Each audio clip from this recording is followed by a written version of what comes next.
이런 과정에서 대한민국이 노벨상에 다가서기 위해서는 옳고 무게감 있는 목소리를 내는 게 중요하다고 판단했습니다. 이에 따라서 오늘 이런 자리가 마련되었습니다. 오늘 이 자리 마련된 저희 회장님께서 인사 말씀 어떤 사업이든지 한두 번 기사 내가지고 결실을 얻는다는 건 참 힘들다고 저는 생각하는데, 그래서 이 노벨상 관계를 보면은 참 이어서 있는 일본 저보다 더 잘하시고 여러 많은 노벨상을 받고 이러는데도 왜 한국만 꼭 김대중 대통령께서만 받으셔야 되느냐. 기초과학분야에서 한번 해보자 해서 13년 프로젝트를 이제 만들었어요. 만들어가지고.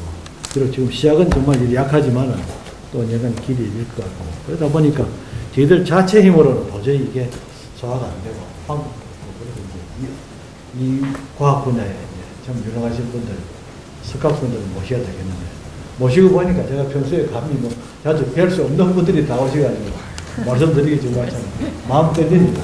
그래서 저희 신문의 일이긴 합니다만은 국가적인 차원에서 좀 많이 도와주시고 그러면 반드시 저희 신문이 이런 캠페인 해서가 아니고 한국에서도 13년 가기 전에 노벨상 수상하는 사람이 나오지 않겠냐는 그런 기대를 가지고 옵니다. 그러면 제가 많은 기대를 가지고 여러분을 모셨으니까 힘드시더라도 좀 도와주시면 열심히 한번 해보겠습니다. 감사합니다.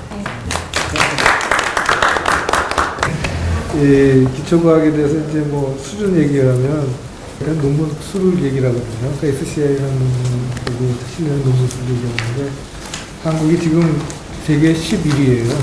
논문 수로 따지면. 그러니까 양쪽으로는 경제 규모하고 거의 비슷한 것까지 갔습니다. 이게 한 2, 30년 많이 떨어졌는데 그동안에 이제 여러 가지 연구 개발비도 많이 늘고 교수들도 또 평가가 논문이 굉장히 중요해지고 이렇게 많이 논문을 많이 써서 사실 성장률이 세계 중국 다음으로 우리가 지난 10년간 따지면 그 정도로 굉장히 빨리 성장을 했는데 이제 문제는 노벨상이 없다는 것처럼 보지만 아주 좋은 노벨상이라는 건 아주 우수한 업적에 주는 거잖아요. 근데 그 논문은 많이 쓰는데 아주 우수한 업적에 대한 논문은 거의 적다는 게 문제입니다. 그러니까 이 서울대학도 이걸 보면 논문의 개수로 따지면 세계 30위권인데 이제 이 논문을 좋다는 게 어떤 논문이냐면 이제 사람들이 많이 인용하는 논문이거든요. 좋은 논문은 사람들이 또 다음에 인용하고 그거를 이제 그러니까 통계를 잡는 게 있는데 1% 인용되는 그러니까 세계 최고 1% 인용되는 그렇게 따지면 서울대학도 100등 떨어져요. 개수는 많은데 지금 아주 좋은 논문이 없다는 게 있는 문제고요. 그럼 노벨상이 안 나오는 거죠, 그리고 노벨상이라는 게 아주 처음 하는 일에 되었는데 한국이 그렇게 그러니까 기다려주지는 않는 거죠. 처음 하는 거고 굉장히 시간이 가는 거고 잘 실패할 수도 있고 그런데 여태까지의 연구개발 투자나 이런 걸 보면 일단 성과를 내라, 논문을 내라 이런 식으로 계속 갔기 때문에 논문 쉽게 나오는 분야를 많이 했고요. 그런 게 문제가 된 것 같습니다. 그래서 저는 이제 양쪽으로는 이제 상당히 이제 갖춰줬었는데 질적으로 아직 못 따라가는데 이거를 높이는 게 질적인 성장을 높이는 게 가장 숙제라고 생각을 합니다.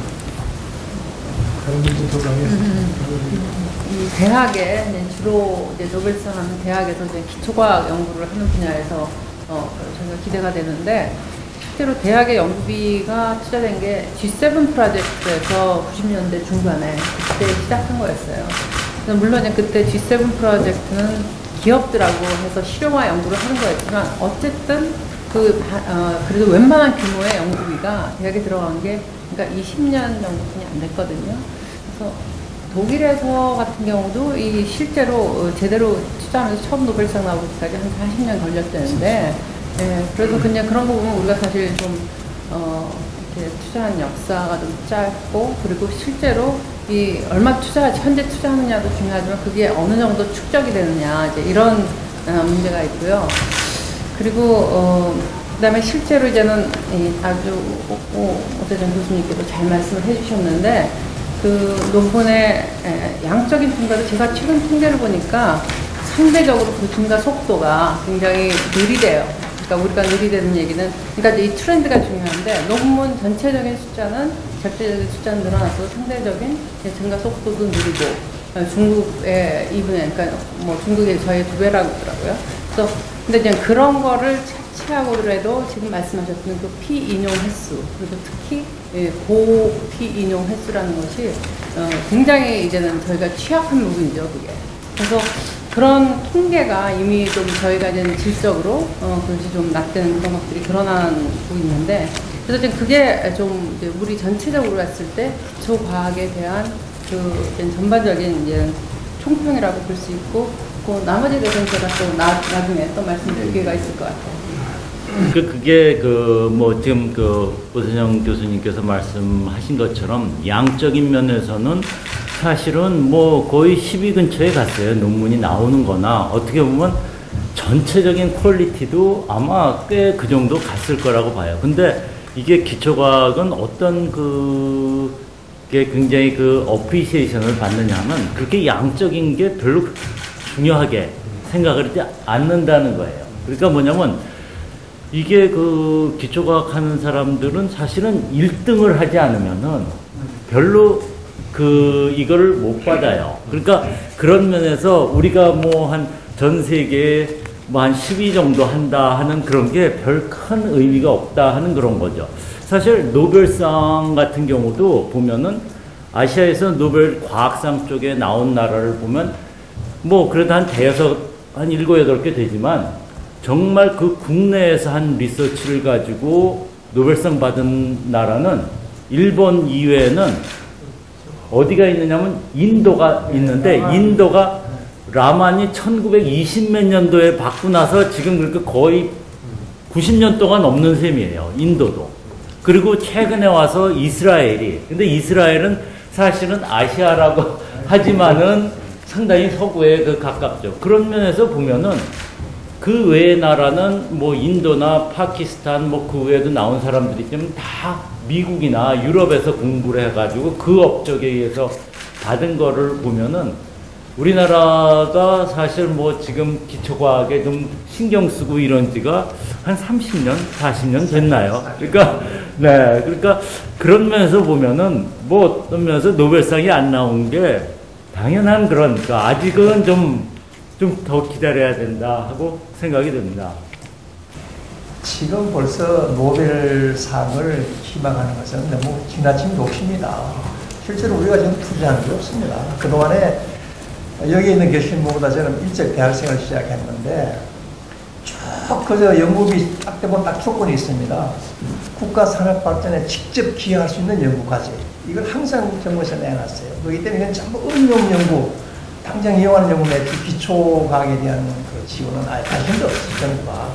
그러다 보니까 그런 환경 속에서 기초 과학을 하는 사람은 정말 특출하게 앞으로 내다보는 사람이거나 손해를 각오한 사람이 많으면 기초 과학 쪽으로 안 갔습니다. 그렇기 때문에 연구, 또 지금 뭐 논문 에세이가 30, 10이다 이렇게 하는데 이건 기초 아닌 어느 것까지 다 포함한 이야기지 실제로 기초만 딱 빼보면 훨씬 밑으로 떨어질 겁니다. 그러다 보니까 기초가 축적되지 않기 때문에 창조적인 연구가 안 나오고요. 또 인력도 굉장히 얕습니다. 우리가 기초학하는 연구가. 그래가지고 결과적으로 현 시점에서 냉정해 볼 것 같으면 그래도 어느 한 분야는 대한민국이 세계를 리드한다 하는 이런 학문 분야가 한 개도 없습니다. 기초는.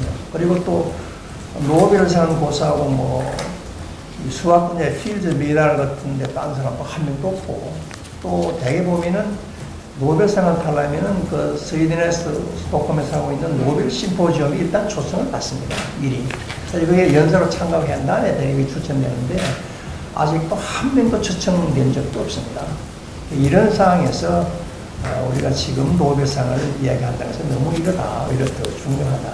기대는 결실을 조금 더 열어가지고 보자. 저는 그렇게 생각합니다. 과학기술 발전 자체에 대해서 제가 뭐 이 이야기를 지금 해야 될지 아니면 나중에 해야 될지 이게 우리나라가 조금 길을 잘못 들어선 것 같습니다. 그 얘기는 무슨 얘기냐면 미국 해방 이전에는 뭐 거의 뭐 일본 식민지 하에서 우리나라 사람이 소위 일본식 교수, 일본은 교육제도가 참 좋습니다. 우리도 미국에서 공부한 사람들이 볼 때는 일본이 뭐 효율적이지 않은 교육제도는 제일 효율적입니다. 일본의 연구, 티칭 말고 연구는 지금 뭐 내가 이야기를 할게요. 이 딱 비교를 해보면 미국이 다릅니다. 뭐 세계 수수한 사람들에다가 다 하고 그 외에는 미국식 제도 쓰는 나라가 있습니다. 그건 뭐냐면 그 디파트먼트에 교수들이 있으면 전부 한 사람 한 사람이 자율을 가지고 연구를 해요. 그 중에서 잘난 사람은 또 큰 그룹을 만들거든요. 다른 나라는 이렇게 하는 제도가 없다고, 미국 제도. 전부 강자제입니다. 일본식 강자제고, 이 사람들이 일본이 독일에서 강자제를 배워봐가지고, 이 사람들이 지금 강자제를 1870년대부터 계속 동명대학생 계속 해가지고요, 전국의 모든 대학들이 강자의 특징은 예산이 나옵니다, 그 강자에. 그러면, 그리고 우리 전통성이 있어서 한 가지 토픽을 잡으면, 그냥 계속 정부에서 나오는 예산 가지고 크게 안 벌리려고 하면 계속 갑니다.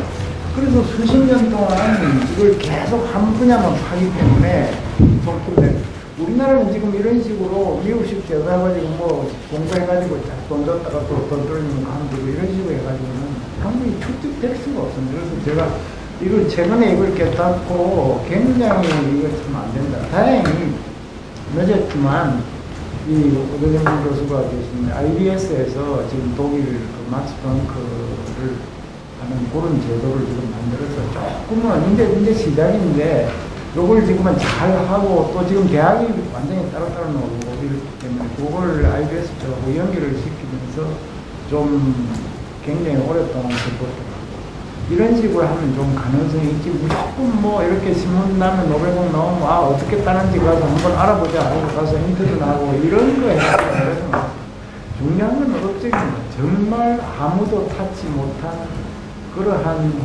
세계 최초의 일을 하고 그 임팩트가 엄청나게 컸을 때 이런 것들 나오고 그것도 한 사람이 아니고 그런 사람이 한 10명쯤에서 많은 좀 받을 가능성이 있는 것 같아요. 그래서 지금 이 상황에서 우리가 뭐 언제 받는다는 것은 쉽게 나올 수도 있습니다, 사실은.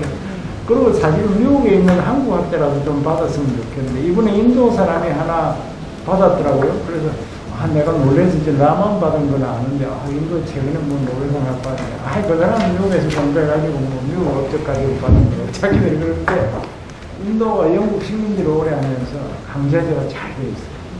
그래서 벌써 학자가 자기가 책을 수백 권을 썼다고 그러면서 그 인도 같은 가난 나라에서 수백 권 책들을 세계적으로 알아내는 학자가 있다는 게 벌써 그런 시스템이 돼가지고 굴러가고 있는데 우리나라는 지금 이제 미국 제도 해가지고 뭐 미국 제도를 하면 테뉴를 굉장히 열심히 해요.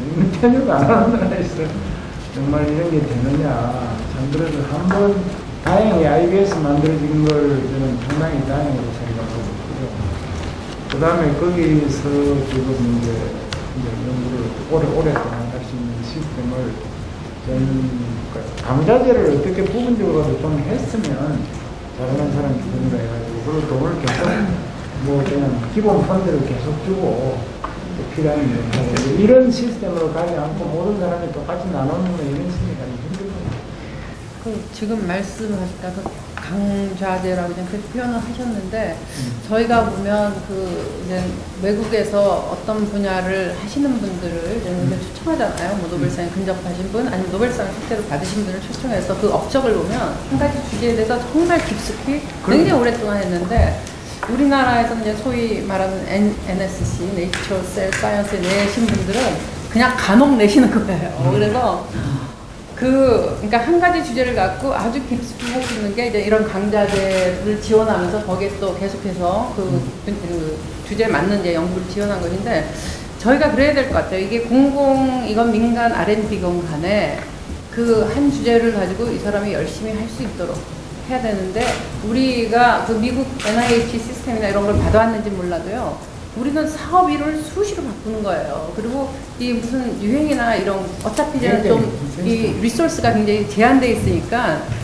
이 쉽게 성과를 내는 쪽으로 이 정부가 그 여러 부처에서 그 경쟁적으로 하거든요. 그러다 보니까 주제가 수시로 연구자가 이 그 정부 사업 그 이제는 그 거기에 맞춰서 바뀌게 되는 것 같아요. 그래서 그런 것들을 탑하지 않고는 정말 이런 기초과학에서 한 가지 분야에서 그 대가가 나오기가 굉장히 어렵거든요. 그래서 그런 부분을 앞으로는 이제 우리가 좀 이 시스템을 바꿔야 되지 않을까. 사실 우리가 R&D 시스템이, R&D가 굉장히 양적으로 늘어났지만, 예산 늘어났는데 시스템은 한 3, 40년 된 거거든요. 그래서 그런 것들을 좀 동시에 좀 바꿀 때가 되지 않았나. 그런 생각을 해봅니다. 굉장히 경직된 시스템이에요. 그러니까 교수가 한 사람 딱 들어오면은 그 사람이 교통사고로 죽거나 정년퇴직하기 전까지는 절대 바뀔 수가 없어요. 그럼 그 밑에 아무리 타고난 사람이 있어도 교수로 올라갈 수가 없고, 그뿐 아니고 교수가 정한 그 테마 바깥을 벗어나죠. 자기 아이디어를 사도하지 못한다. 그런 면에서 시스템 문제가 있는데, 일본이 뭐가 좋냐 그러면은 일단 그 모든 교수들에게 최소 한도의 교육을 하면서 연구할 수 있는 기초적인 연구를 다 가지고 있죠. 그게 하나 좋고, 두 번째는 일본은 그 탁월한 학자를 스크린하는데 굉장히 국가가 적극적이에요. 그래서 대학별로 이렇게 큰 무선에서 봐가지고 이게 뭐 싹시 보인다면은 그 사람을 일부러 자꾸 데려가는 거예요. 이렇게 좋은 데로 옮겨주는 거예요. 예를 들면 지난번에 야마나카 줄기체표 가지고 작년에 그 교수는 고비대학교 출신이라고. 그러다가 나라대학에 있다가 성적이 좋으니까 국가에서 요청해가지고 교토대학으로 부른 거예요. 그리고 연구비를 갖다가 네 마음대로 갖다 쓰라는 거예요. 영수증도 필요 없다. 필요만 갖다 쓰라. 그런 정도로 그 사람들은요, 일단 이 사람이 가능성이 있다 하면은 모든 힘을 다 모아서 밀어줄 거예요. 근데 우리는 그런 경우보다는 오히려 좀 튀면은 뭐 이래도 나쁘고 저래서 안 된다는 식으로 오히려 이렇게 브레이크를 끄는 이런 풍토도 있어요. 뭐 감사원도 사실은 좀 감사원 자체를 욕하는 게 아니고 맞아요. 이 연구비나 이런 걸 자꾸 와서 뒤지고 이러니까 아니 뭐 제가 뭐 연구비 남용하겠다는 얘기는 그래서 내가 보기에는 일본은요, 뭐 시스템이라고 보다는 일본은 학문하는 풍토가 돼 있어요. 그 사람들은 오랜 전통이 있기 때문에. 그래서 학자는 연구 외에는 진짜 관심을 안 가져요. 고집도 관심 없고. 그게 일본의 정말 전통이에요.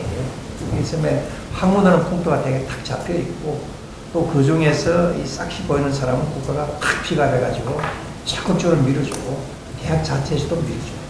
그런 그 문화가, 학문하는 문화가 일본의 그 과학기술을 굉장히 촉진시키는. 저는 이런 비유를 하는데 이제 왜 이스라엘은 반면이야? 이스라엘은 유태인이에요. 유태인은 정말 특별한 민족이잖아요. 그러니까 네트워크도 좋고. 그런데 일본은 왜 그런 노력하면 14명이라는 그 사람 우리보다 뭐 우리나라에서 많이 건너가는 사람 우리가 머리가 나쁘다고 이야기하는 결국은 시스템을 근대화를 하는 과정에서 시스템을 어떻게 도입을 했느냐. 우리는 일본 시민들에서 망했고 일본은 독일 시스템 갖다가 잘 해가지고 지금까지 아주 지금 성과를 노력한 측면에서 굉장히 성과를 많이 냈거든요. 시스템도 중요한데요. 내가 보기에는 역시 기본은 역사예요. 역사가.